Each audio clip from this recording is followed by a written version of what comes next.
Fateh. So everyone who can stay for the event, please sit down. Those of you who can't, please, yeah, so what was I going to say? Oh yeah, so Sanu ki pata Rab da Raza ki hunda, right? Today, as some of you might have heard, there was a bomb threat downstairs. So we had to evacuate. Some of us were stuck inside and out. But despite that, I just want to say that in the minutes that we were outside, I just had a very nice talk with about 30 high school kids. They actually came here for the event, but they have to leave now from town. Oh, say hi, everyone. Hello. We have to go. We come out the bottom. Yeah. We did get a lecture and a teaching outside, and the students are going to write letters to President Obama to address the issue with Muhammad Hussein. So everyone give him a round of applause.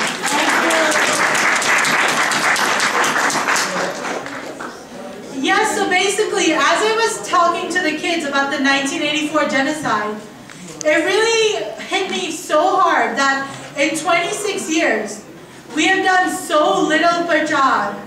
We have told so few people. And right now, I think the most important thing is, I'm so glad that all of you came because our leaders have failed us. But you guys, I'm talking to all of you. I'm talking to the Queens College Sikh Club. I'm talking to all the kids who came from other places today. You guys are the next generation of this world.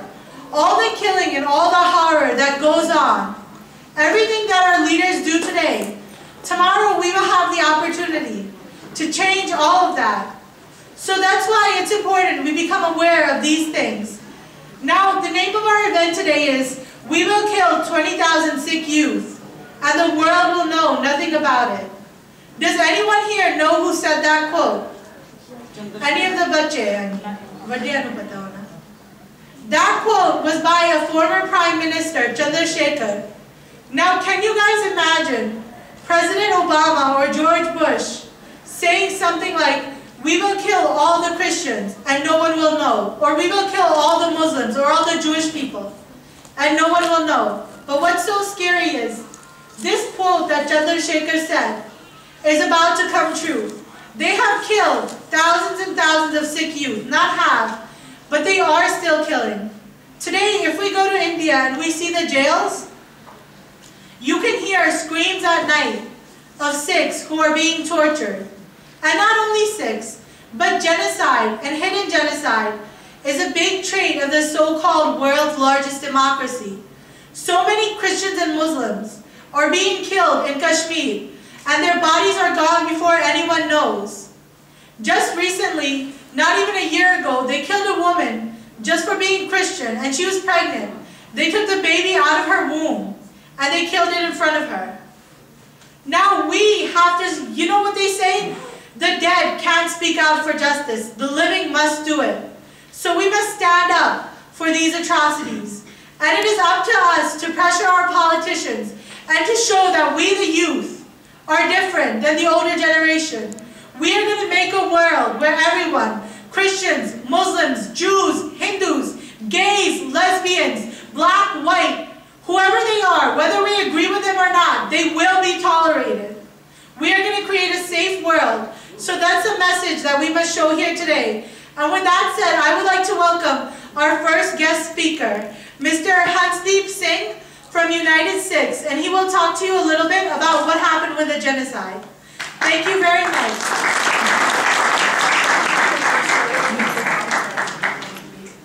All right, thanks.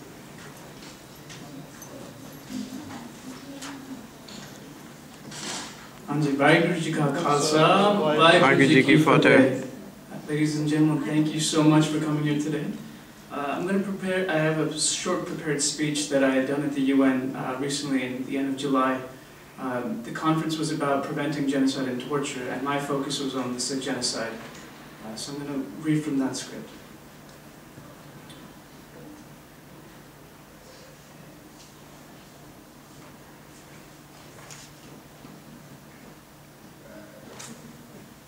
During 1984 November, I was merely 4 years old at the time. I have no recollection of the fear and the devastation that was occurring around me. When I had grown up, I asked my parents about it, and they detailed in vivid descriptions how the carnage took place, how they went to Gurdwaras to to clean the blood off the marble floors, how they had to help widows who had suffered and lost their entire families. So even though I did not see it with my own eyes, even though I didn't feel it, I was there, and it has left an indelible mark on me and has shaped the way I have proceeded throughout my entire career. Currently, I'm with United Sikhs. I'm the senior staff attorney there. I'm also with VFF, which is Voices for Freedom, that does international human rights work. I'm the legal director for VFF. I want to start with a quote by Milan Hubel, who was a Czech historian imprisoned by a totalitarian regime. He asserted that the first step in liquidating a people is to erase its memory, its books, its culture, its history, and then have somebody write new books, manufacture a new culture, invent a new history. Before long, the nation will forget what it is and what it was. The world around it will forget even faster. This is the story of the Sikh people, whose voices have been silenced for more than 25 years. This is also the story of a democratic, secular country, India, which has continually taken steps to ensure that the term Sikh genocide does not resonate in the hearts and minds of the international community. This becomes easier to understand when we see how the truth has been replaced by euphemisms that have permeated the consciousness of a nation. Instead of genocide, they call it anti-Sikh riots. Instead of pogroms, they call it communal violence. Instead of extrajudicial killings, they call them fake encounters. Instead of torture, they call it protecting national security. These are how legitimate claims expounded by human rights NGOs like Human Rights Watch, Amnesty, Voices for Freedom, and Insaf have all been shrouded by India's unwillingness to hold accountable mass atrocities that number over 150,000 from the period of 1984 to 1995. And these are conservative estimates. From this account, in the following discussion, I will cover the period from 1947 to 1984, primarily to show that the Indian government acted with the intent to destroy, in whole or in part, the Sikh population as defined by the Genocide Convention of 1948. First, I will narrate a sequence of events. I want each of you to take a second and recount the first thoughts that enter your mind. A high-level political figure is assassinated. A minority group that has for years been demonized is collectively punished for the actions of a few.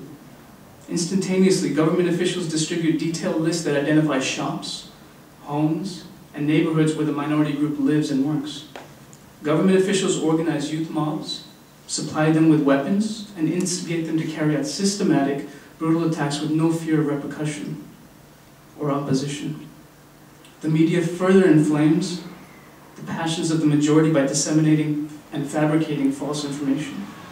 Men are viciously killed, women are brutally raped, and children are often not spared.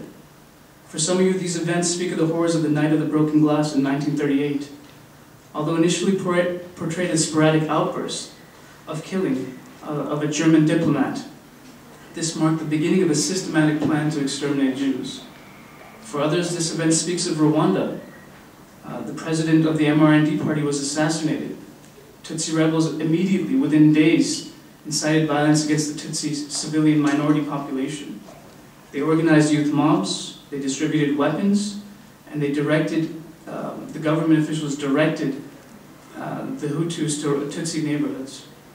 Moreover, the media began to incite violence by fabricating claims that Tutsis were going to massacre all Hutus. Yet for me, for the Sikh community, and for those brothers and sisters of conscience, these events also narrate the story of 1984, which was a catalyst for a reign of impunity that existed in India for over a decade. Some may find these analogies to be too extreme. However, Professor Cynthia Kepli-Mahmood has argued that both, quote, the explicit targeting of Sikhs as traitors following Operation Blue Star and the clear earmarking of Sikh resident and businesses in post-assassination carnage speaks to an incipient genocidal campaign, close quote. To understand the events leading to 1984 and the subsequent brutal counterinsurgency, I will try to briefly put this period in context. What one must understand in looking at 1984 is it did not occur in a vacuum. There's a period from 1947, from the end of partition, to 1984 that led up to those events in November. Post-partition independence.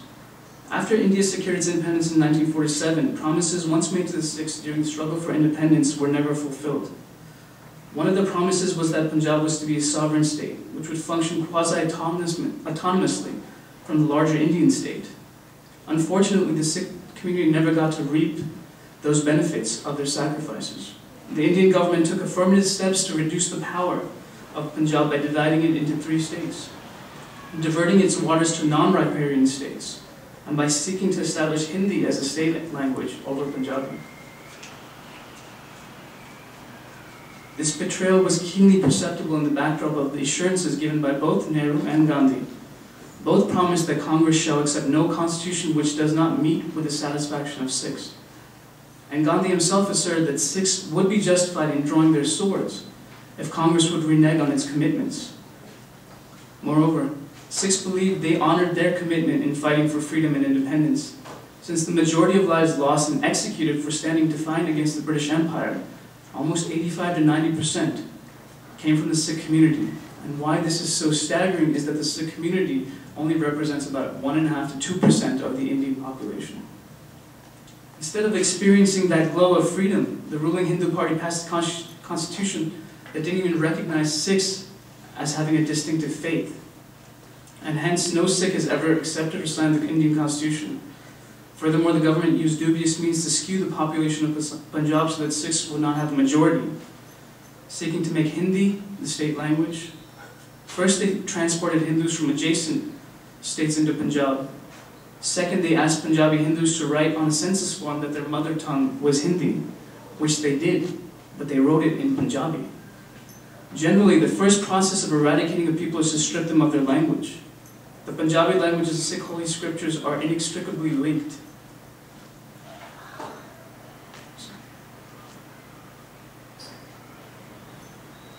Hence, any effort to remove Punjabi as the primary language was also directly aimed at the removal of the Sikh identity.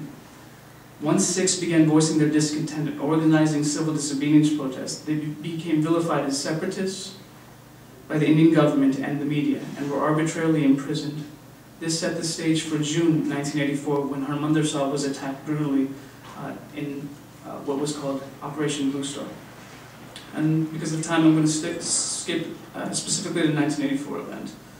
On October 31st, 1984, Indira Gandhi was assassinated by her Sikh bodyguards, who sought retribution for the attack on Harmandir Sahib. Within 3 days, approximately 4,000 Sikhs alone in Delhi were killed, and upwards of 10,000 perished all over India. The Nanavati Commission, the commission charged with investigating these incidents following the assassination, concluded that the atrocities of 1984 were organized carnage, not riots, not sporadic outbursts. These were led by local Congress Party leaders and had tremendous control over mobs, and either incited or directly participated in the targeting of Sikh homes and Sikh shops. The commission recounted that mobs came armed with weapons, kerosene, petrol, white powder, and killed in a systematic manner without fear of police. Further, the commission stated that but for the backing and help of influential and resourceful people, killing of Sikhs so swiftly and in those type of numbers would never have happened. So how can we prevent genocide? What I simply seek to impart here is that the prevention of genocide must first begin with its recognition. However, this recognition must be accompanied by transparent and fair trials, preferably conducted in an international forum like the Rwandan Tribunal, or maybe even at the ICC, the International Criminal Court. Moreover, truth commissions, memorialization, acknowledgement, and restitution must accompany these prosecutions. Through a framework of transitional justice, restitution must accompany these prosecutions. Through a framework of transitional justice, groups are transformed from marginalized and discriminated entities into those who have a powerful voice in society, preventing the repetition of mass violations. Thus, it is our responsibility to provide a safe and powerful venue for victims to speak, so that all the intricate details of atrocity can be inscribed permanently into our consciousness and provide us one day with the fortitude to act in their prevention. To conclude, a journalist from Indian Express noted about Punjab from 1984 to 1995, the Punjab crisis saw 5 prime ministers and as many security ministers. Each one knew precisely what was going on. Some routinely boasted of how ruthlessly they were putting